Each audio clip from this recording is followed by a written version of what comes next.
व रहमतुल्लाहि व बरकातुहू। अल्हम्दुलिल्लाहि रब्बिल आलमीन वल आक़िबतु लिल मुत्तक़ीन वस्सलातु वस्सलामु अला सय्यिदिल अंबियाइ वल मुरसलीन व अला आलिहि व अस्हाबिहि त्वय्यिबीन अत्ताहिरीन, अम्मा बअद, फ़अऊज़ु बिल्लाहि मिनश शैतानिर रजीम, बिस्मिल्लाहिर रहमानिर रहीम। हुवल्लज़ी अरसल रसूलहु बिल हुदा व दीनिल हक़ लियुज़हिरहु अलद्दीनि कुल्लिहि वलौ करिहल मुश्रिकून। सदक़ल्लाहुल अज़ीम।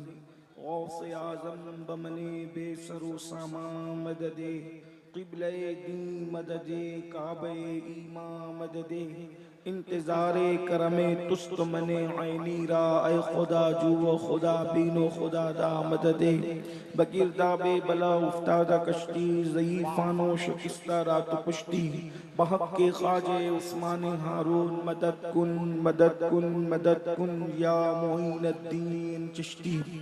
इंतहाई एहतिराम व अक़ीदत के साथ अपने और सारी कायनात के मरकज़ अक़ीदत अनीस बेकसां चारा साज़े दर्दमंदा, हम गरीबों के गमगुसार, हम फ़कीरों की सरवत, शहर यारे इरम ताजदारे हरम नौबहारे शफ़ाअत, शबे असरा के दूल्हा नौशे बज़्म जन्नत, दानाए सुबुल मौलाए कुल ख़त्मुर रुसुल, खुसरवे खूबा सय्याहे लामका वजहे कुन फ़का, दुर्रिल्लाहिल मकनून सिर्रिल्लाहिल मखज़ून, आलिमे मा काना व मा यकून, आबो गिले अंबिया जानो दिले अस्फिया, मतले हर सआदत मक़ते हर सियादत, खुलासे कायनात फ़ख्र मौजूदात, हुज़ूर अहमदे मुज्तबा मुहम्मद मुस्तफ़ा, अरवाहुना फ़िदा सल्लल्लाहु तआला अलैहि व आलिहि व सहबिही व बारक व सल्लमा की बारगाह बेकस पनाह में जिस तरीके से पढ़ाऊं बुलंद आवाज से मेरे साथ मिलकर पढ़ें। अस्सलातु वस्सलामु अलैका या रसूल अल्लाह व अला आलिका व अस्हाबिका या नबी अल्लाह। अस्सलातु वस्सलामु अलैका या हबीब अल्लाह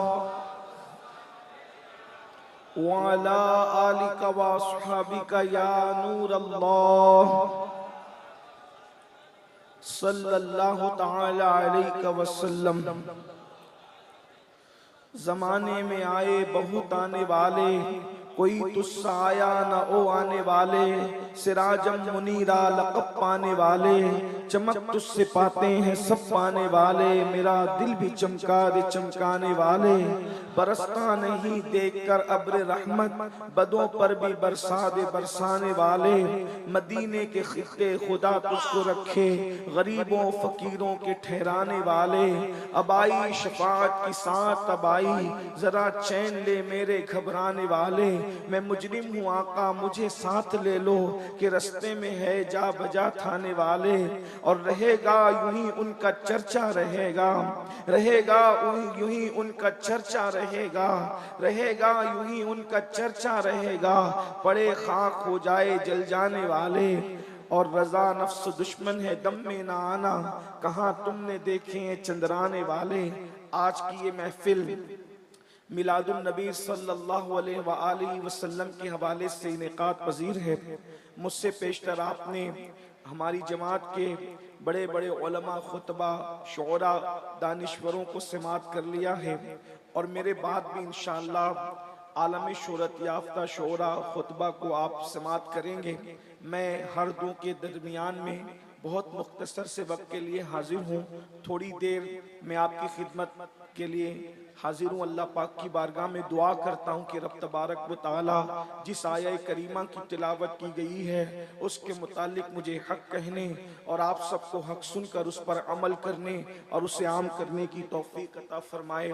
मुसलमानों का सबसे बड़ा त्यौहार, आशिकाने रसूल का सबसे बड़ा त्यौहार सिर्फ ईद नहीं बल्कि ईदों की ईद अभी हमारे दरमियान से गुजरी है।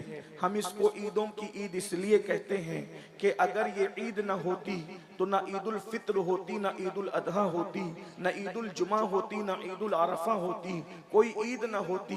बल्कि ईद तो अपनी जगह, ना कोई दिन होता, ना कोई रात होती, ना कोई सुबह होती, ना कोई शाम होती, ना किसी से किसी की मुलाकात होती, यहाँ तक कि ना जमीन होते, ना जमीन होती, ना आसमान होते, ना सितारों की अंजुमन होती, ना आसमान का साइबान होता, ना जमीन का बिछौना होता, ना शफक का जमाल होता, ना उफक की सुर्खियां होती, ना कुमरियों की आवाज होती, ना भौरों की गुनगुनाहट होती, ना फूलों की तबस्सुम होती, ना कलियों की मुस्कुराहट होती, ना बलखाती नदियां होती, ना दरियाओं की रवानी होती, ना समुंदरों की तुगयानी होती। जो सब कुछ है सिर्फ इसलिए है कि वो जो न थे तो कुछ न था, वो जो न हो तो कुछ न हो, वो जो न थे तो कुछ न था, वो जो न हो तो कुछ न हो। जान है वो जहान की, जान है तो जहान है। इस दिन हमारे आका तशरीफ लाए और ये ईदों की ईद है। आप अंदाजा फरमाएं, दुनिया के अंदर कोई दिन ऐसा नहीं है जो सबके लिए खुशियों का दिन हो। इसलिए कि अगर कोई दिन किसी के लिए खुशी का है तो वही दिन किसी के लिए गम का है। अल्लाह अकबर। जमाने में कोई भी दिन सबके लिए खुशी का दिन नहीं आता।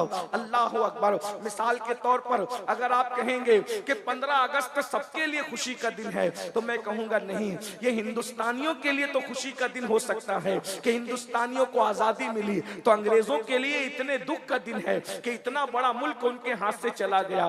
देखा, एक मुल्क के लोग खुशी मना रहे हैं तो दूसरे मुल्क के लोग बेचैन और बेकरार हो रहे हैं, वो गमगीन हो रहे हैं। एक मुल्क के लिए खुशी का, दूसरों के लिए गम का। इसी तरीके से अल्लाह अकबर, किसी का इंतकाल होता है, अगर वली भी दुनिया से जाता है, मुरीदीन रो रहे हैं और फरिश्ते खुशी मना रहे हैं। मुरीदीन इसलिए रो रहे हैं कि अल्लाह अकबर, फर्श से मातम उठे वो तैयब व ताहिर गया, और अर्श पर धूमें मचे, अर्श पर धूमें मचे वो मोमिन साले मिला। फर्श से मातम उठे वो तैयब व ताहिर गया।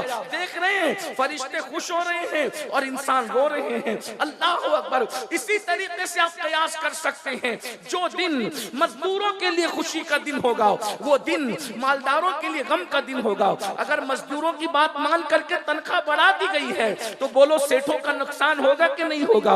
वो खुशी मना रहे हैं, हम कामयाब हो गए, ये गमगीन हो रहे हैं, हमारी जेब कट रही है। इसी तरीके से आप देखते चले जाएं। अल्लाह अकबर। लेकिन कायनात में एक दिन ऐसा भी आता है जो मालदारों के लिए भी खुशी का है और गरीबों के लिए भी खुशी का है। एक दिन ऐसा भी आता है जो जमीन वालों के लिए भी खुशी का है और आसमान वालों के लिए भी खुशी का है। एक दिन ऐसा आता है जो मुसलमानों के लिए भी खुशी का है और गैर मुस्लिमों के लिए भी खुशी का है। अल्लाह अकबर। एक दिन ऐसा आता है जो फर्शियों के लिए भी खुशी का है, अर्शियों के लिए भी खुशी का है। वो दिन कौन सा है? वो दिन सिर्फ और सिर्फ मिलादुन नबी का दिन है, मुस्तफा जाने रहमत की आमद का दिन।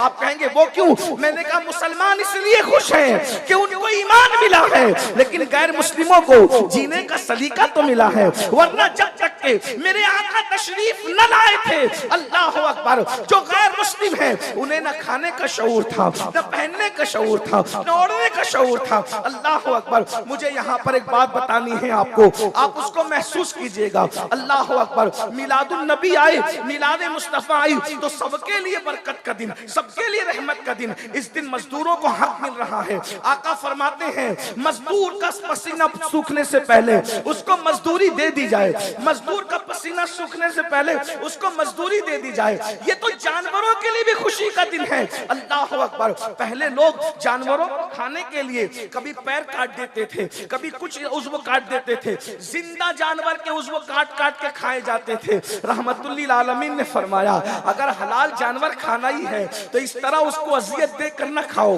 बल्कि पहले गले के पास से उसको ज़बह कर लो, और जब उसका जिस्म ठंडा हो जाए फिर उससे जिल्द उतारो, उसके बाद उसे खाया जाए। अल्लाह अकबर। जिसने जानवरों के हुकूक बताए, जिसने इंसानों के हुकूक बताए, जिसने रास्ते के हुकूक बताए, जिसने दरख्तों के हुकूक बताए, जिसने पत्थरों के हुकूक बताए, अल्लाह अकबर। जिसने अल्लाह अकबर शौहर की चिता पर जलने वाली औरत के कदमों में जन्नत को समेट कर रख दिया और औरत का मकाम बताया, अल जन्नत तहता अक़दामिल उम्महातिकुम, जन्नत तुम्हारी माओं के कदमों के नीचे है। जब तक हुजूर तशरीफ न लाए थे बेवाओं को चिता पर जलाया जाता था। आमिना के लाल एक बेवा खातून की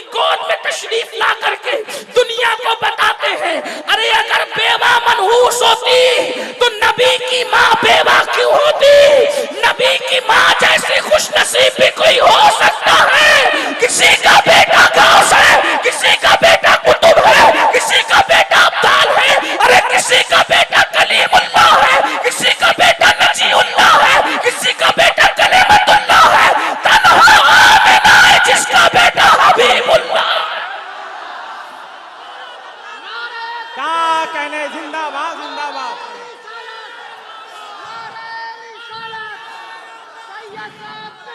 अरे जिस बेवा को सबने मनहूस जान करके चाहे वो रुस्वा किया था, मेरे नबी ने उन्हीं बेवाओं की इज्जत बढ़ा दिया। बेवा माँ की गोद में तशरीफ लाके बताया, इतनी बरकत वाला रसूल जब बेवा माँ की गोद में आता है तो बेवा मनहूस नहीं हो सकती। उसका कसूर क्या है? इधर माँ को बेवा माँ की इज्जत बढ़ाई और उधर 2 मरतबा बेवा होने वाली खदीजतुल कुबरा को सुहागन बनाकर उम्मुल मोमिनीन बना दिया, तमाम मोमिनों की माँ बना दिया। देखो तो सही। और हुजूर के आने का सबसे पहले फायदा किसको मिला? औरत को मिला। और भी कौन सी औरत? आजाद औरत नहीं, आजाद औरत से भी ज्यादा घिरा हुआ दर्जा जो है वो कनीज औरत का था।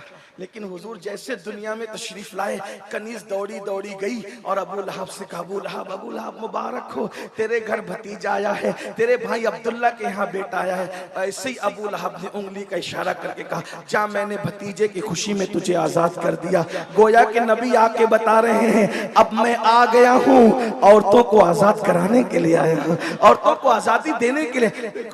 आका की आमद का सबसे पहला फायदा औरतों को मिला। आज लोग औरतों के हुकूक की बड़ी बात करते। मुझे यहाँ पर हुजूर की मिलाद की बात करने, जश्न मिलाद। हुजूर आए, इनकलाब आया। पहले मैं आपके सामने कुछ बातें पढ़ना चाहता हूँ। आयत मुबारका जो पढ़ी है उस पर गुफ्तगू करने से पहले तमहीद के तौर पे अगर थोड़ी देर मुझे आने वाले शोरा और खुतबा का ख्याल है, वो मेरे बाद मेरी ही तरह वो मेहमान है, लेकिन चूंकि मैं पहले इसलिए बोल लेता हूँ कि मेरी गुफ्तगू जो है चूंकि बड़ी खुश्क होती है और रात जब ढल जाती है तो मेरी गुफ्तगू आपके कोई फायदे की नहीं रह जाती। इसलिए मैं चाहता हूं कि मैं अपने वक्त पे गुफ्तगू कर लूं। वैसे इंशाअल्लाह ताला अल्लाह जब तक तौफीक देगा गुफ्तगू के बाद में मैं बैठा रहूंगा, मैं जाऊंगा नहीं इंशाअल्लाह अल्लाह की तौफीक के मुताबिक। जो लोग कहते हैं ना कि मिलाद से क्या हुआ, मैं आपके सामने रखना चाहता हूं कि मिलाद सिर्फ सुन्नियों का त्यौहार नहीं है, ये आलमी त्यौहार है, आफाकी त्यौहार है और पूरी कायनात का त्यौहार है। वो कैसे? एक बात देखो, हुजूर जब तशरीफ नहीं लाए थे लोग नंगे होके काबे का तवाफ करते थे। दुनिया इतनी बिगड़ी हुई थी, अल्लाह के घर का तवाफ नंगे होके करते थे। अल्लाह के घर पर काबतुल्लाह पर 360 बुत रखे हुए थे और जिना करने के लिए जब कोई औरत न मिले तो वो बकरियों से और जानवरों से तक जिना करते थे। अखलाकी गिरावट कितनी थी। और सबसे बड़ी बात ये, आज जो दहशतगर्द लोग हैं उनकी तो हम लोग मुखालफत करते ही दहशतगर्दों की, लेकिन आपकी खास नौजवानों की खास तवज्जो, आज के दहशतगर्दों की अहले सुन्नत ने हमेशा मुखालफत की है, क्योंकि हम सूफिया के मानने वाले लोग हैं। हमारे यहाँ किसी के हाथ की माला तोड़ना भी जायज नहीं है। तो जब हाथ की माला तोड़ना भी जायज नहीं है, अरे माला टूटती है तो मोती बिखरते हैं। आपकी अगर तवज्जो मेरी तरफ है तो इधर सुने भैया, बात नहीं करें तो जो इस तरह हुजूर का जिक्र हो रहा है, कोई किसी का जिक्र न करे, बस अब यार का जिक्र होगा बस, और किसी का जिक्र नहीं। तवज्जो फरमाए, माला टूटती है तो मोती बिखरते हैं, लेकिन जब सर किसी का अलग किया जाता है तो उसका पूरा खानदान बिखरता है ना। तो हमारे यहाँ जब माला तोड़ने की किसी के हाथ की इजाजत नहीं है तो फिर किसी का सर काटने की इजाजत कैसे हो सकती है? जिस मजहब में वुजू करते वक्त पानी जाय करने की इजाजत नहीं है, जबकि हमारे यहाँ वुजू इबादत है, तो जब इबादत के नाम पर पानी जाय करना हराम है तो बगैर इबादत के किसी के खून को जाय करने की इस्लाम इजाजत कैसे दे सकता है? हमारा मजहब अमन का मजहब है, शांति का मजहब है, सुकून का मजहब है।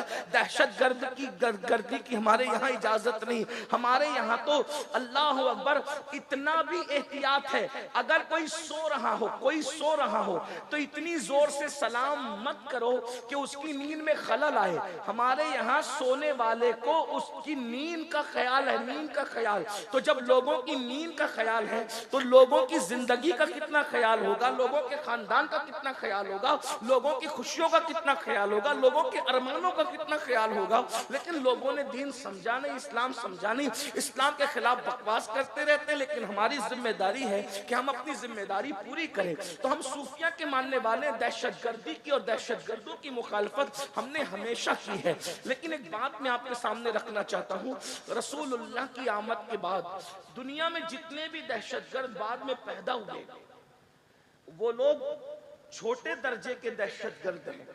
क्यों?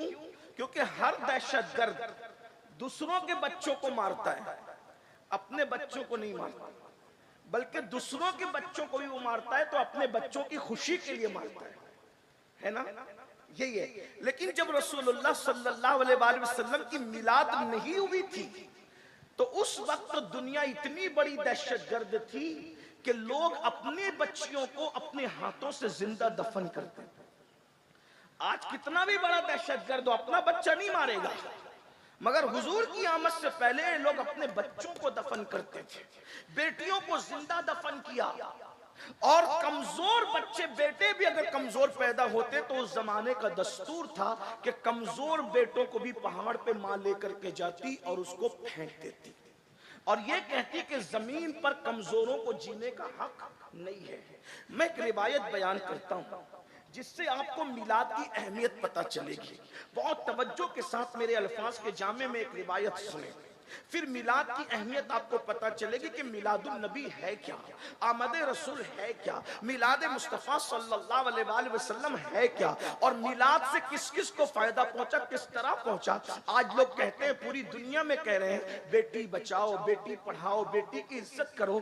ये बात अगर आज लोगों को 1450 साल के बाद समझ में आई है तो ये सिर्फ मिलाद मुस्तफ़ा का सदका है, आमद रसूल का सदका है। वरना जिनकी जबानें आज बेटी बेटी कर रही है, कल इन्हीं की जबानें बेटियों के ताल्लुक से क्या थी, मैं वो थोड़ा सा जायजा पेश करता हूँ। ये तारीख के अनमिट नकूश है जिस पे टिप्पणी नहीं कर रहा हूँ, सिर्फ हकायक आपके सामने रख रहा हूँ। देखिए, अल्लाह के रसूल अलैहिस्सलाम की आमद से पहले नंगे होके काबे का तवाफ करना, अगर औरतें मखसूस अय्याम में चली जाए तो औरतों को घरों के अंदर अंधेरे में बंद कर दिया जाता था। अगर बेवा होती थी तो हमारे भारत ही के अंदर ये तरीका था। सबूत है, मैं किसी मजहब पे टिप्पणी नहीं कर रहा हूँ, हालात बता रहा हूँ। हालात सिर्फ आप चेक करें क्या हालात थे।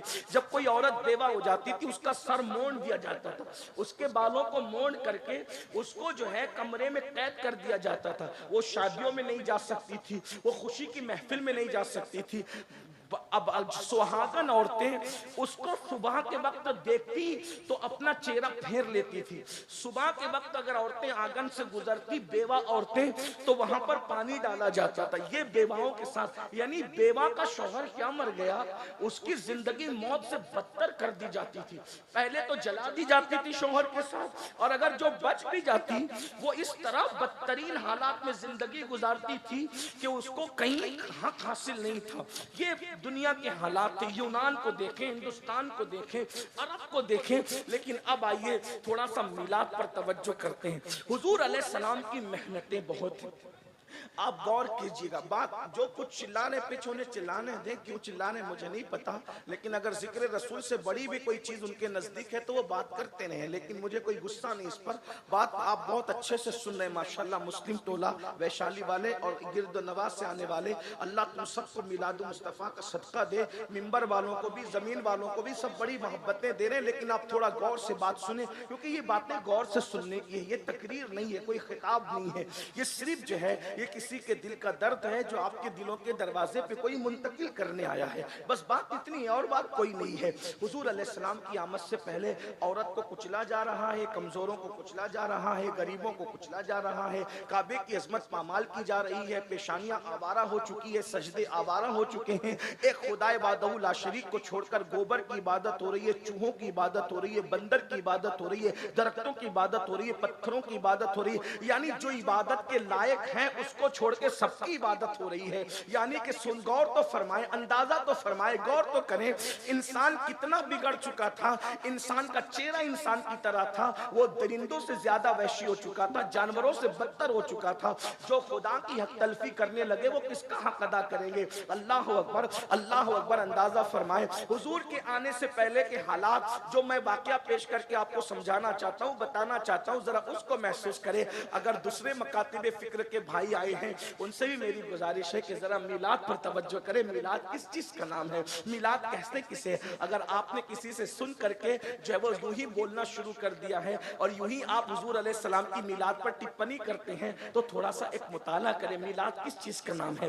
दरअसल बात यह कि जब अल्लाह के रसूल तशरीफ लाए तो हुजूर अलैहि सलाम की आदत करीमा थी कि आका अलैहि सलाम फज्र की नमाज के बाद अपने सहाबा की तरफ रुख करके और किबले की तरफ पीट करके बैठ जाते थे और सहाबा किराम से पूछते थे, आप में से किसी ने कोई ख्वाब तो नहीं देखा? सहाबा अगर ख्वाब देखते तो हुजूर को वो बयान करते, हुजूर अलैहि सलाम उस ख्वाब की ताबीर बयान करते। कभी कोई ख्वाब हुजूर देखते तो अल्लाह के रसूल अलैहि सलाम अपना ख्वाब बयान करते और उनको ताबीर बताते। इसी तरह कभी कभी ऐसा होता जमाने जाहिलियत की बातें यानी हुजूर अलैहि सलाम की आमद से पहले की बातें निकल जाती तो कभी सहाबा रो पड़ते, कभी मुस्कुरा पड़ते। कभी कभी ऐसा होता कि हुजूर फरमाते वो जमाने जाहिलियत के फला शायर ने एक शेर कहा था, किसी को याद है तो सुनाओ। उसका शेर क्या था वो सुनाओ। यानी हुजूर की एक महफिल थी जहां रोना भी था, जहां मुस्कुराना भी था, जहां तबस्सुम भी था, जहां तकल्लुम भी था। एक महफिल में सारी अंजुमनें सिमट आती थी। अब गौर करें, एक दिन ऐसा हुआ फजर की नमाज के बाद आमिना का लाल, अब्दुल्ला का जिगर पारा, हम सब के आका व मौला मुस्तफा करीम रऊफुर रहीम सल्लल्लाहु अलैहि वसल्लम सहाबा के झुरमुट में बैठे। जरा तसव्वुर में लाइए, गिरद नवाज से आने वालों जरा तसव्वुर में लाइए, जब उनका जिक्र करते हैं तो महफिल इतनी अच्छी लगती है, इतना नूर बरसता है, ऐसी रहमतों की बरसात होती है। जब बजाते खुद वो किसी महफिल में जलवगर होते होंगे तो उस वक्त तो महफिल का आलम क्या होता होगा। एक तरफ सिद्दीक बावफा है, एक तरफ फारूक है, फारूक आजम है, एक तरफ उस्मान जुन्नूरैन है, एक तरफ हैदर कर्रार है, कहीं साद है, कहीं सईद है, कहीं तलहा है, कहीं जुबैर है, कभी अबू उबैदा है, कहीं जो वो अब्दुर रहमान इब्ने औफ है, कहीं अबू हुरैरा है, कहीं खालिद इब्ने वलीद है। गर्ज के सहाबा के झुरमुट में आमिना का लाल जलवगर है, आफ्ताब रिसालत, महताब रिसालत की जलवगरी है। और हुजूर अलैहि सलाम के उस महफिल में अचानक जमाने जाहिलियत का जिक्र निकल आता है।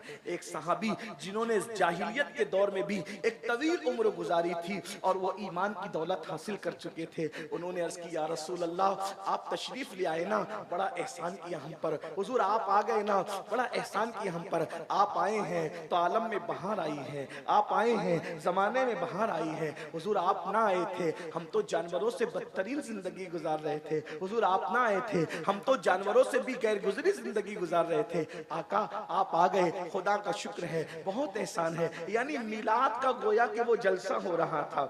जलसे मिलाद की अलग अलग अंदाज है, जैसे जैसे हालात बदलते गए अंदाज बदलते गए। अब इससे बड़ी मिलाद की महफिल क्या होगी? साहिबे मिलाद खुद मौजूद है, हुजूर की आमद का तस्करा हो रहा है, हुजूर अलैहिस्सलाम की आमद पर शुक्र अदा किया जा रहा है। इससे बड़ी मिलाद की महफिल क्या होगी? उतने में वही साहबी कहते हैं, आका अगर इजाजत दें तो मैं लोगों को बताऊं कि जब आप नहीं आए थे तो हम कितने खूंखार थे, हम कितने बुरे थे, हम कितनी बुराई में जिंदगी गुजार रहे थे, और आप आए तो हम कैसे बदल गए। हुजूर ने फरमाया, इजाजत है, बताओ तुमने जाहिलियत का दौर कैसे गुजारा, कुफ्र का दौर कैसे गुजारा, मेरे आने से पहले के हालात कैसे गुजारे। तो उस सहाबी ने कहा, या रसूल अल्लाह, हालात तो बड़े तवील है जो हमने गुजारे हैं, लेकिन जिंदगी का एक वाकया जो मुझे याद आता है मैं आपको सुनाता हूँ। अब वो वाकया वो सहाबी हुजूर को सुना रहे हैं, सब सहाबा सुन रहे हैं। अब मैं उनकी आवाज को ला तो नहीं सकता, लेकिन उनके अल्फाज को अपने अल्फाज के जामे में नकल करता हूँ ताकि मिलाद की अहमियत पता चले। वो कहते हैं, आका मैं वो जालिम बाप हूँ, वो उनकी अपनी बात है। हम सहाबी को ईमान लाने के बाद कभी बुरे अल्फाज से याद करना तो दूर की बात, कभी उसका तसव्वुर नहीं कर सकते, लेकिन सिर्फ बैकग्राउंड समझ में आ जाए, सहाबी के जज्बात समझ में आए। आदमी अपने बारे में जो चाहे कहे, हम नहीं कह सकते। हर सहाबी तो हमारा आका है, हमारा मौला है। हजारों गौसो कुतुब और अब्दाल किसी सहाबी के कदमों के मर्तबे को नहीं पहुंच सकते। बस यही बात है, इसलिए हम हर सहाबी का एहतराम करते हैं। उनके बारे में हल्की बात सोचना, हल्की बात करना हमारा मसलक ही नहीं है। जैसे हम हर नबी की ताजीम करते हैं, हर सहाबी की ताजीम करते करते हैं, हर अहले बैत की ताजीम करते हैं, हर वली की ताजीम करते हैं। भाई जो हमारा मसलक ही मुकम्मल अदब है, अहले सुन्नत का है बेड़ा पार, अस्हाबे हुजूर नज्म है और नाव है, इतरत रसूलुल्लाह की। हमारा तो हाल ये है कि खुदा ने दो हाथ हमें इसलिए अता फरमाए हैं, एक हाथ में सहाबा का दामन है और एक हाथ में अहलुल बैत का दामन है। लेकिन सिर्फ वो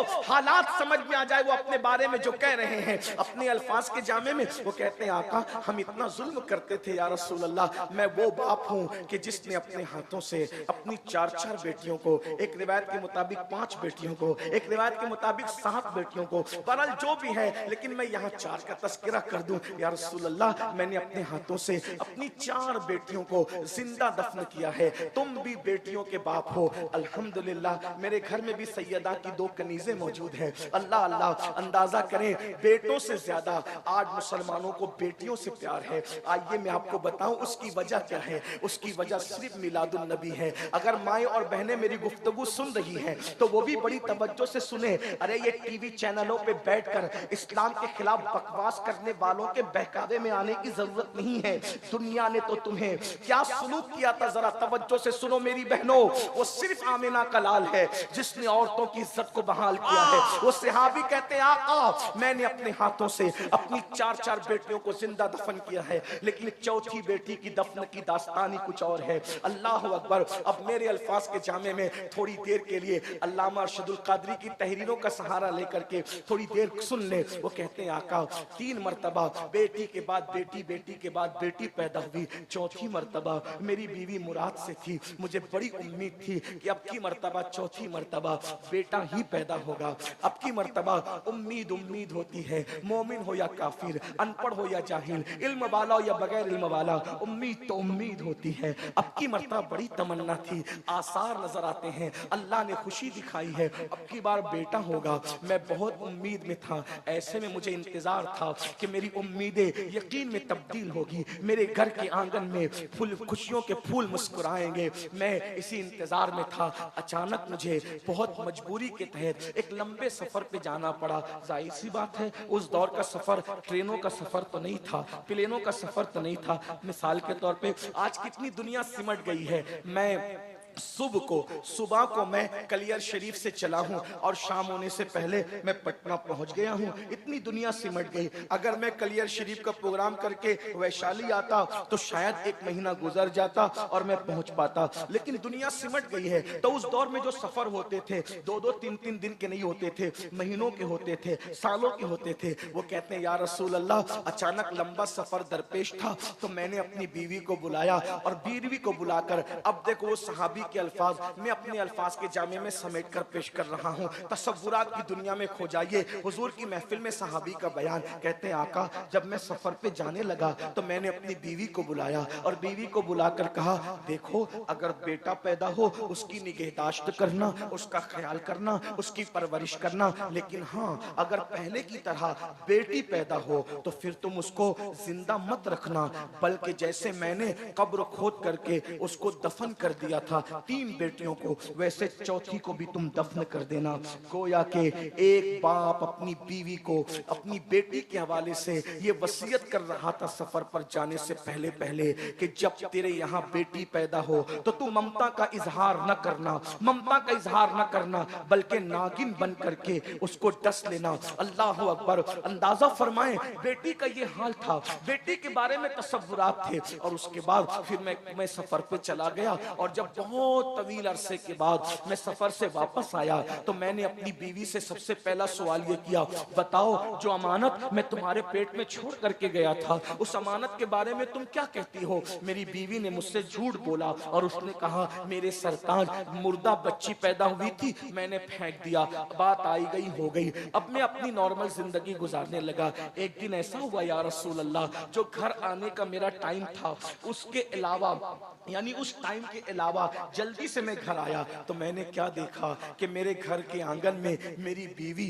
एक नन्ही सी 4 साल की बच्ची के साथ खेल रही है। वो बच्ची की शक्ल हूबहू मेरी तरह थी, वो मेरी हमशक्ल थी और मेरी बीवी को वो माँ कह कह के पुकारती थी। मैंने पहली मर्तबा अपने घर के आंगन में कोई बेटी देखी थी, इसलिए कि हमारे यहाँ बेटी का क्या तस्वुर था, बेटी का मतलब शैतानत, बेटी का मतलब बेबरकती, बेटी का मतलब नहूसत, बेटी का मतलब तबाही, बेटी का मतलब बर्बादी। हम बेटी को ये सब कुछ समझते थे, शैतान का दूसरा रूप हम बेटी को समझते थे, बेबरकती का सबब हम बेटी को समझते थे, नहूसत का सबब हम बेटी को समझते थे। मैंने 4 साल की अपनी हमशबी बेटी को अपने आंगन में देख करके गरजदार आवाज में पूछा, कौन है ये बच्ची? तो मेरी बीवी मेरे कदमों में गिर गई और कदम पकड़कर कहने लगी, मेरे सरताज आप पूछते हैं बच्ची कौन है? दरअसल मैंने आपसे झूठ बोला था।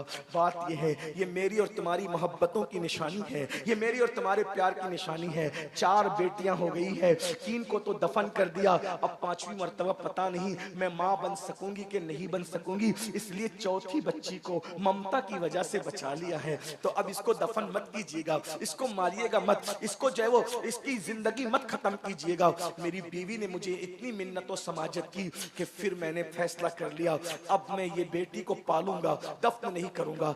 लेकिन माहौल माशरा इतना जालिम था कि हम बेटी को बर्दाश्त नहीं कर सकते थे, इसलिए कि बेटी बड़ी होगी, शादी होगी, कोई दामाद बनेगा, वो हमें दबाएगा, इसलिए हम बेटियों को दफन बर्दाश्त नहीं कर सकते थे। मैंने बीवी को कहा ठीक है, मैं वादा करता हूँ हम इसे पालेंगे। और फिर उसके बाद बेटी मेरी बेटी, मैंने उसके साथ मोहब्बत की एक्टिंग शुरू की, मोहब्बत का एक गोया के दोहरा मेयार और गोया के जाहिरी तौर पे मोहब्बत मैंने शुरू की। मगर बेटी की खुसूसियत ये होती है कि बेटी माँ से ज्यादा, सबसे ज्यादा अगर किसी से प्यार करती है तो वो अपने बाप से प्यार करती है। मेरी बेटी जब सोती थी तो मेरी बाहों में सोती थी, मेरे बगैर वो रहती नहीं थी, वो मुझे अब्बा कह के पुकारती थी तो बहुत प्यार का समंदर उसके अंदर ठाठे मारता था, लेकिन मुझे वो बुरी लगती थी। मैं इंतजार में था कि कभी मौका मिले तो मैं इस नहूसत को, इस बेबरकती को जिंदा दफन कर दूंगा।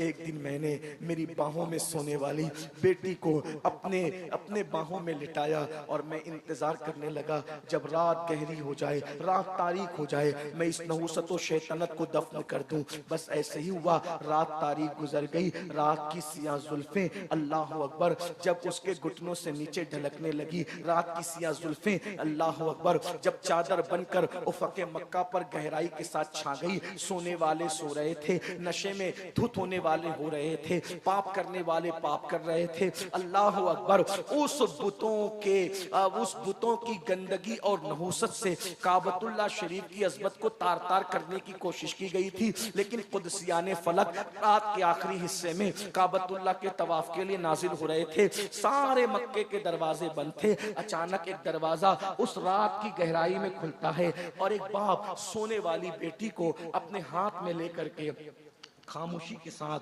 बाहर निकलता है, बीवी की आंखों से बचाकर, उसकी नींद का फायदा उठाकर। गौर करें, एक बाप के हाथ में एक 4 साढ़े 4 साल की बच्ची है और वो लेकर के बाहर निकलता है। जैसे ही वो अपनी बेटी को लेकर बाहर निकलता है, सोचिए इस तरह से तो आज भी कई बाप लेकर के बाहर निकलते हैं, लेकिन हुजूर की मिलाद के पहले के बाप के इस तरह निकलने में और आज के बाप के इस तरह निकलने में आपने कोई फर्क महसूस किया है? फर्क ये है, किसी भी मजहब का बाप हो, किसी भी मसलक का बाप हो, आज जब बेटी को ऐसे लेकर के निकलता है तो यकीनन उसकी बेटी बीमार होती है और वो दवाखाने की तरफ दौड़ता है और कहता है डॉक्टर मेरी पूरी पूंजी ले ले मगर मेरी बच्ची को बचा ले। ये मिलाद के बाप के, मिलाद के बाद के जज्बात है। हर मसलक का बाप, हर मजहब का बाप, और इससे पहले एक बाप निकल रहा है हाथ में बेटी को लेके तो जिंदा दफन करने के लिए, और उसके बाद वो बाप कहता है या रसूल अल्लाह, जब मैं जल्दी जल्दी चलने लगा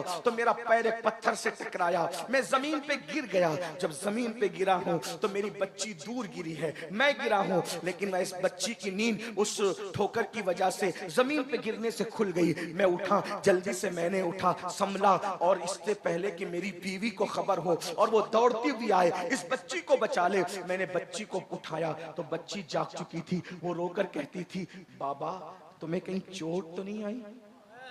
बाबा तुम्हें कहीं, बेटी तो बेटी थी ना, बाबा तुम्हें कहीं चोट तो नहीं आई? अल्लाह अकबर। आका, उसके इस मासूमाना जुमले पर भी मेरा दिल नहीं पिघला। मैंने कहा चलो। उस बच्ची ने कहा आप मुझे अंधेरे में कहाँ ले जा रहे हैं? मैंने कहा चलो। जब वो चलने के लिए तैयार ना हुई और उसने अपनी माँ को पुकारा तो या रसूल अल्लाह, मैंने उसको घसीटना शुरू किया। पहले हाथ पकड़ के घसीटा। जब उसने कहा मैं नहीं आऊंगी, अम्मी कहाँ है, अंधेरे में मुझे डर लगता है, बाबा आप मुझे कहाँ ले जा रहे हैं? या रसूल अल्लाह, शैतान मुझ पर इतना गालिब था कि जब हाथ पकड़कर मेरी बेटी मेरे साथ चलने के लिए तैयार ना हुई तो उस वक्त मैंने उसके बालों को पकड़ा और बालों के जरिए से घसीट करके मैं उसको वहां ले जाने लगा। मक्के के लोग जहां अपनी बच्चियों को जिंदा दफन करते थे, या रसूल अल्लाह, वो मुझसे बार बार कहती थी बाबा मुझसे कसूर क्या हुआ है, मुझसे गलती क्या हुई है, आखिर मोहब्बतें नफरतों में क्यों बदल गई है? वो बाहों में सुनाने वाला बाप आखिर मुझे लेकर कहां जा रहा है? या रसूल अल्लाह, मैंने कहा जालिम, तेरा बाप तुझसे कभी प्यार नहीं करता था, तूने मुझे बाप माना था लेकिन मैंने तुझे कभी बेटी नहीं माना था। बिलाखिर या रसूल अल्लाह, अल मुख्तसर घसीटते हुए मैं वहां ले गया जहां काबतुल्लाह के सामने आज भी एक कब्रिस्तान है। हज को जाओ, उम्रा को जाओ तो जाओ और जा करके नन्ही नन्ही कब्रों को देखकर अंदाजा करो कि मिलाद के पहले के हालात क्या थे। मिलाद को समझते क्या हो जालिमो? अल्लाह अकबर, अल्लाह अकबर। मैं वहां लेकर के पहुंचा और जल्दी जल्दी से मैं गड़ा खोदने लगा ताकि शैतानत को, नहूसत को, बेबरकती को, बेटी को दफन कर दूं। जैसे मैं कवर खोद रहा था और मेरे कपड़ों पे मिट्टी लग रही थी, मेरी बच्ची रोती जाती थी और कहती थी बाबा आपके कपड़े गंदे हो रहे हैं, और अपने हाथों से मेरे बदन पे लगने वाली मिट्टी को साफ कर रही थी। या रसूल अल्लाह, वो मेरे कपड़ों पर मिट्टी का दाग देखना नहीं चाहती थी, लेकिन मैं उसके खून से हमेशा के लिए अपनी रूह को उसके खून के धब्बों से रंगीन करने जा रहा था। बिल आखिर मैंने कब्र खोदी और कब्र खोद करके उस बच्ची ने कहा बाबा आप क्या करेंगे? मैंने उसको उठाया और उस गड्ढे के अंदर फेंक दिया। फेंकने के बाद मैंने चाहा जल्दी जल्दी से जिंदा दफन कर दूं। अल्लाह अकबर। मैं इधर से मिट्टी डालता, वो कहती मुझसे कोई गलती हो तो माफ कर दे बाबा, और गलती बता दे, मैं आज के बाद कोई गलती नहीं करूंगी, लेकिन आप मुझे दफन न करें। या रसूल अल्लाह, चूंकि वो बड़ी हो चुकी थी, बच्चियों को जिंदा दफन करना तो आसान था, जो चंद दिन की थी, चंद लम्हे की थी, ये 4 साल के ऊपर की हो चुकी थी, कभी इधर होती कभी उधर होती। मैंने सोचा ये शैतानत को अगर मैं दफन न कर सका तो फिर बहुत मसाइल दरपेश होंगे, तो मैंने सोचा पहले इसको मार डालूं और मार डालने के बाद फिर दफन करूं। आका करीब में एक बड़ा सा पत्थर पड़ा था, मैंने उठाया और उठाने के बाद जोर से उसके सर पे दे मारा। एक चीख निकली और वो चीख हमेशा के लिए उस जंगल के अंदर खामोश हो गई, और ममता का गला इस तरह एक बाप ने अपने हाथों से घोट दिया। या रसूल अल्लाह, फिर जल्दी जल्दी मैंने उसको दफन किया, और जब दफन करके मैं लौट रहा था तो मैं बहुत खुश था, सीना तान के लौट रहा था। शैतानत दफन कर दी, नहूसत दफन कर दी, बेबरकती दफन कर दी, मगर या रसूल अल्लाह जब मैं लौट रहा था खुशी खुशी तो मेरे ज़मीर पे एक बोझ था, यूं लगता था जैसे सदाए बाज गश्त के तौर पे अब भी वो जुमले मेरे कानों से टकरा रहे हैं, बाबा मुझसे गलती क्या हो गई, मेरा कसूर तो बताए ना बाबा, मैंने गलती क्या की है। ये मंजर सुन करके हुजूर इतना रोए कि दाढ़ी आंसुओं से तर हो गई, पूरी महफिल में हिचकियों की आवाज आ गई, और वो सहाबी भी रोते रोते हिचकियां लेने लगे। जब उन्होंने अपनी दास्तान अलम को खत्म किया, हुजूर अलैहिस्सलाम सर नीचा करके रो रहे थे।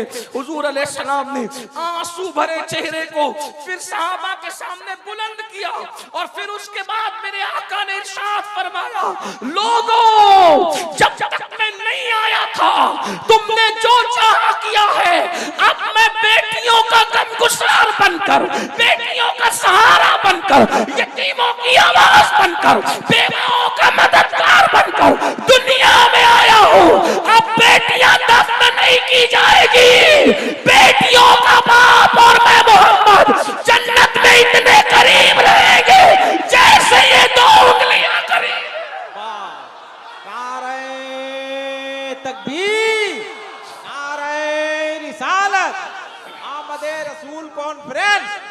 बेटियों का बाप और मैं मोहम्मद मोहम्मद, बेटियों का बाप और मैं मोहम्मद जन्नत में इतने करीब रहेंगे, इतने करीब रहेंगे जैसे ये दो उंगलियां करीब है। अल्लाह के रसूल अलैहिस्सलाम फरमाते हैं उस पर जन्नत वाजिब हो गई जो बेटी की पैदाइश पर खुशी करता है, अच्छा नाम रखता है, अच्छी तरबियत करता है और अच्छे घराने में उसकी शादी कर देता है। अल्लाह अकबर। फरमाया मैं मोहम्मद बेटियों का बाप बन करके आया हूं। यहां तक कहा गया, अल्लाह अकबर, जब किसी के घर में बेटी पैदा होती है तो फरिश्ते उसके घर में नाजिल होते, फरिश्ते नाजिल होते हैं और चारों तरफ से उसको घेर के कहते हैं ऐ नन्ही जान से पैदा होने वाली नन्ही जान, जब तक तू इस घर के अंदर मौजूद रहेगी हम भी तेरे साथ साथ इस घर में मौजूद रहेंगे। यानी कि बेटों के बाप को तवज्जो करना, बेटों का बाप होना ऐब की बात नहीं, अल्लाह बेटों का बाप भी सबको बना, उससे नस्ल चलती है, लेकिन बेटों के बाप को बरकत के तावीज की जरूरत पड़ सकती है। बेटी होना वो फजीलत है कि जब तक बेटी घर में है तब तक रहमत के फरिश्ते घर में रहते हैं। ये बेटी है। अल्लाह अकबर। अंदाजा फरमाए। अब आपसे पूछता हूं वो मसलक के लोग जो मिलाद के मुनकिर हैं, मैं कोई गाली नहीं दे रहा हूं लेकिन जरा गौर करो मौलवी साहब, आप मिलाद के मुनकिर हो, अगर आप बेटी को सीने से लगा के माथा चूम रहे हो तो ये आपके दारुल की मेहनत है या मिलादुन नबी का इनकलाब है? क्या है? अगर दूसरे किसी मजहब का इंसान, अगर किसी दूसरे मजहब का इंसान अपनी बेटी को अपने सीने से लगा करके, लोग कहते हैं कि हम मर्द के लिए क्या कहते हैं, ही कहते हैं, और औरत के लिए क्या कहते हैं, शी कहते हैं। इसका मतलब स्पेलिंग बढ़ गई ना, तो मतलब हम औरतों को बड़ा हुआ मानते। मैंने कहा हाँ, आपने तो जिंदा दफन किया था। ये ही और शी में अगर आप एक लफ्ज बढ़ाकर औरत की इज्जत का इजहार करते हैं तो ये सिर्फ आमिना के लाल की आमद का सदका है, मिलादुन नबी का सदका है। आज जो बेटियां पूरी दुनिया में जाकर तहकीक कर लो, मशरिक से लेकर मगरिब तक, अगर आज बेटी जल नहीं रही है, अगर आज बेटी दफन नहीं हो रही है, अगर आज बेटी की जिल्लत नहीं है, अगर आज बेटियां इज्जत पा रही है, उसका एक ही सबब है, मिलाद मुस्तफा सल्लल्लाहु अलैहि वसल्लम। मिलाद मुस्तफा सल्लल्लाहु, ये मिलाद की महफिल है, ये मिलाद की बरकत है। बेटियों को इज्जत मिली, मिलाद की बरकत है। बेवाओं को इज्जत मिली, मिलाद की बरकत है। यतीमों को इज्जत मिली। मेरे आका अलैहिस्सलाम के प्यारे दीवानों, हुजूर क्यों तशरीफ लाए? हुजूर के आने से पहले हालात ये थे, हुजूर पैगंबर इनकलाब बनकर आए।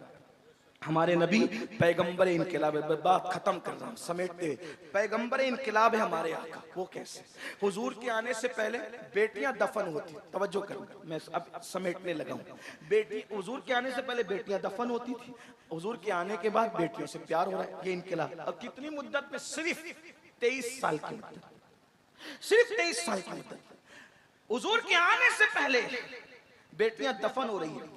23 साल की कलील मुद्दत में हुजूर ने इतनी मेहनत की लोगों पर कि वो लोग जो अपने हाथों से अपनी बेटी को दफन करते थे, जब एक जंग के मौके पर यतीम बच्चियां मस्जिद नबवी में लाई गई कि ये यतीम बच्चियां हैं, तो उस वक्त सहाबा ये कहते थे मुझे 4 चाहिए, मुझे 5 चाहिए, मुझे 6 चाहिए। ये मंजर देख करके लोग रो रहे थे। कहां अपने हाथों से बेटियां दफन करते थे और हुजूर की सोहबत का असर क्या है? अब दूसरों की यतीम बच्चियों को परवरिश करने के लिए, एक दूसरे से झगड़ा करने के लिए तैयार है। और आका ने बेटी और यतीम की शान क्या बयान की पता है? एक रास्ते से हुजूर तशरीफ ले जा रहे थे, क्या देखा कि वहां से नूर निकल रहा है, घर से नूर निकल रहा है, नूर निकल रहा है। सहाबे किराम को वो नजर दे दी थी हुजूर ने कि नूर निकलता हुआ देख लेते थे। अर्ज़ की या रसूल अल्लाह, इस घर से नूर निकल रहा है। आका फरमाते जाके तहकीक कर लो, इस घर में 2 ही काम हो रहे होंगे, या तो किसी यतीम की परवरिश हो रही होगी, या तो आज इसके घर में बेटी पैदा हुई होगी।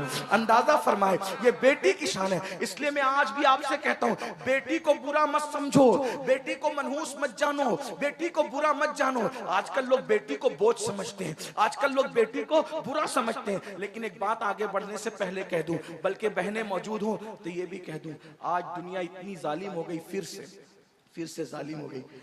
हुजूर की आमद से पहले लोग बेटी को जिंदा दफन करते थे, मगर इतना तो हक देते थे कि वो पैदा हो जाए।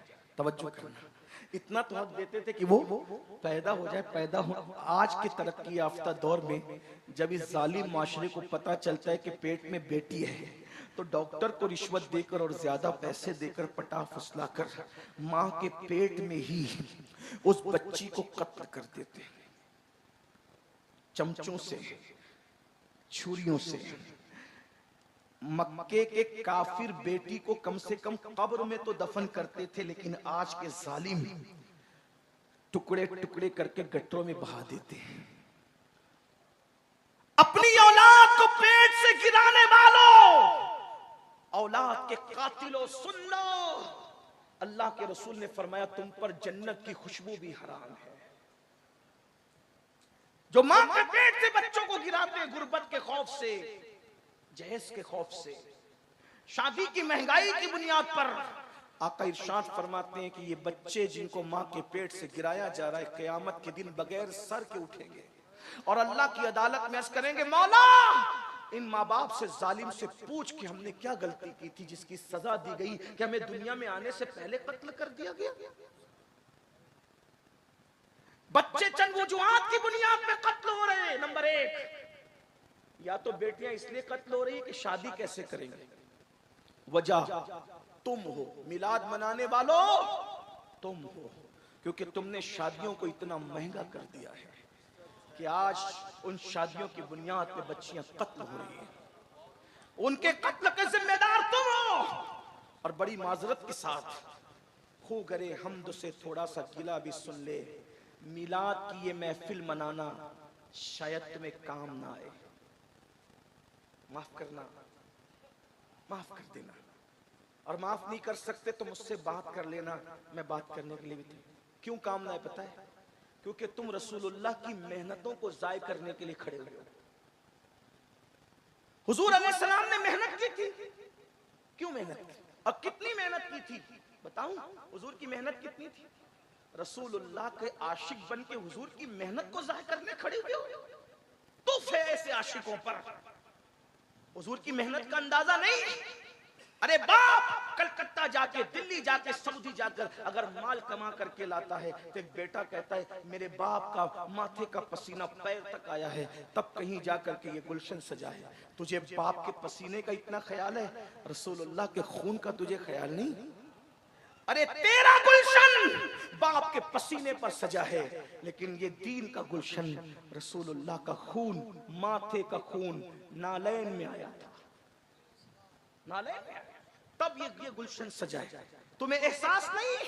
उम्मुल मोमिनीन सैयदा आयशा सिद्दीका ने पूछा था, या रसूल अल्लाह सल्लल्लाहु अलैहि वसल्लम, आपकी जिंदगी का सबसे मुश्किल दिन कौन सा है? थोड़ा महसूस कर ले, महसूस कर ले। मिलाद मनाने वालों, तुम बेटियों के कातिल हो, तुम बेटियों के कातिल हो, तुम सब कातिल हो। आज तुम शादी के नाम पर 2-2, 3-3 लाख का मुतालबा करते हो। तुम्हारी दीनदारियां कहां जाती है?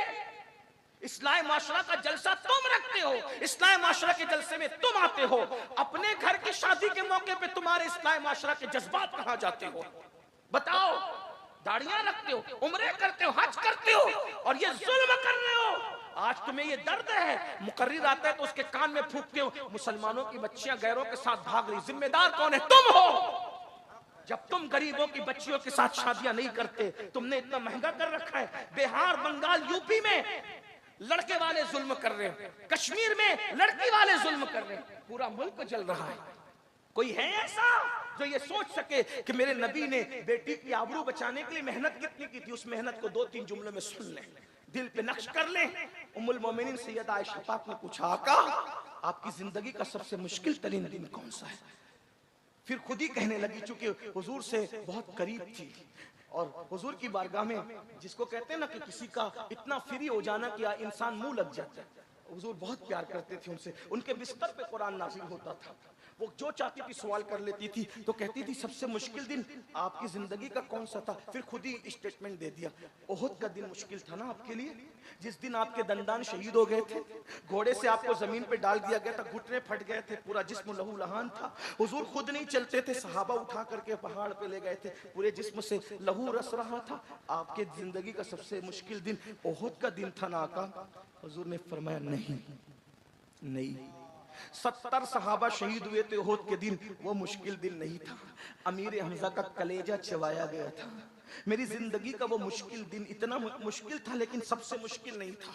अमीर हमजा की नाक, कान, होठ, उंगलियां काटकर रस्सी में पिरोकर हार बनाकर पहनने वालों ने गले में पहना था, बाजू में बांधने वालों ने बाजू में बांधा था, पाजेब की शक्ल में पैर में डाले गए थे, कलेजा चबाया गया था।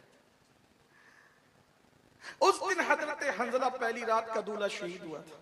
70 सहाबा की लाशें पड़ी थी। सरकार कहते हैं मुश्किल तो था आयशा, लेकिन सबसे मुश्किल दिन मेरी जिंदगी का वो नहीं था। फिर पूछा हुजूर कौन सा था? तो मेरे आका ने फरमाया ताइफ का दिन मेरी जिंदगी का सबसे मुश्किल तरीन दिन था आयशा। अर्ज की हुजूर उसका क्या दास्तान है? फरमाया आयशा, जब मक्के वालों ने मेरी बात नहीं सुनी तो मैं ताइफ गया। 15 दिन, 1 महीना या 40 दिन तक, 3 रिवायतें मिलती है, मैं वहां रहा। मैंने वहां के लोगों को समझाया, उन्होंने नहीं माना, बल्कि उन्होंने गालियां दी, पीठ के पीछे छोकरे लगा दिए।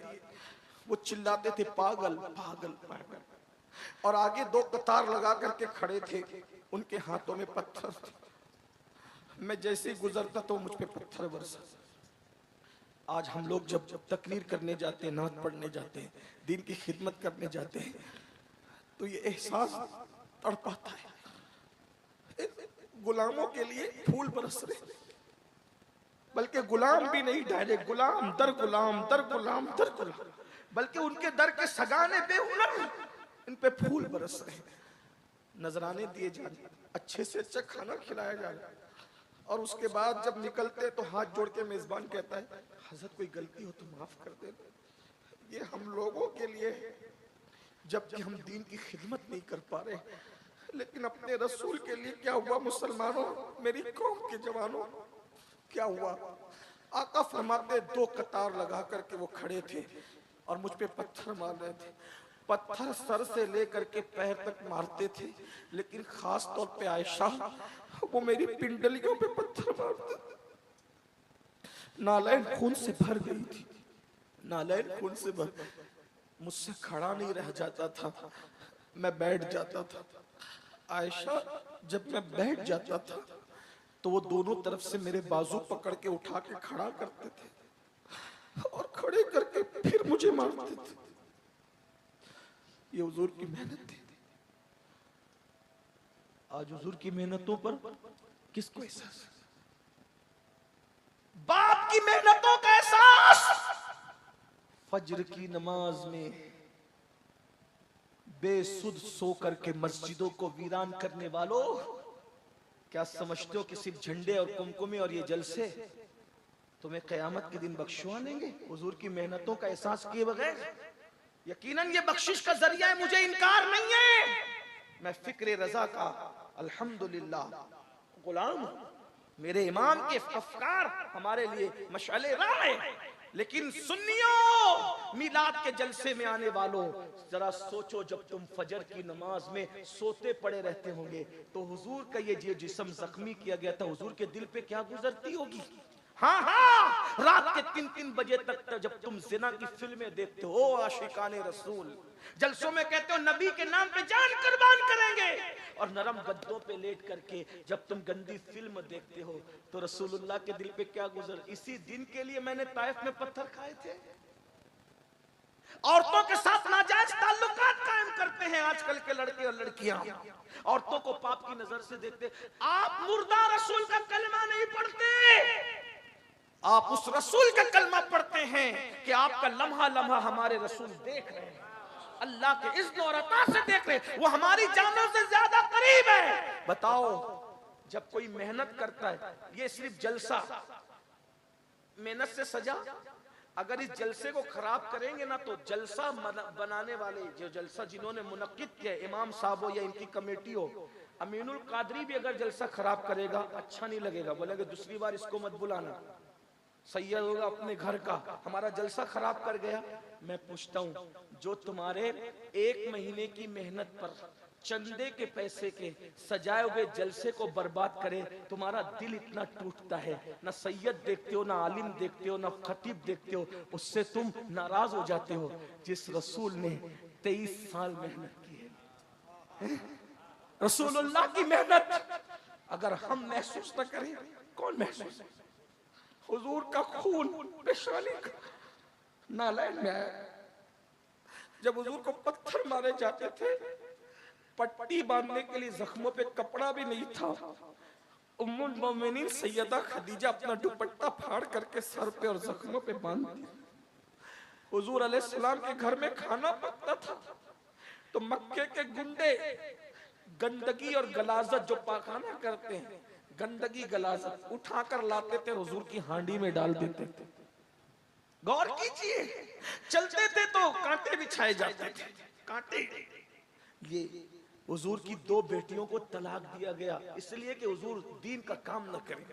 3 साल तक के घाटी में पूरे खानदान को कैद कर दिया गया। रसूलुल्लाह के घर के बच्चों ने दरख्त की पत्तियां चबाई, चमड़े जला करके पीस करके उसका शरबत बना करके पिया। ये मेहनत है।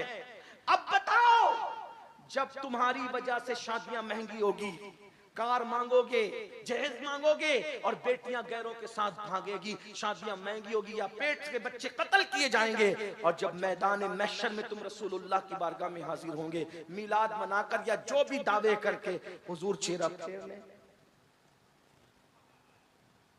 हुजूर चेहरा फेर ले, बताओ क्या होगा? आज रसूलुल्लाह की मेहनत का एहसास नहीं है तुम्हें?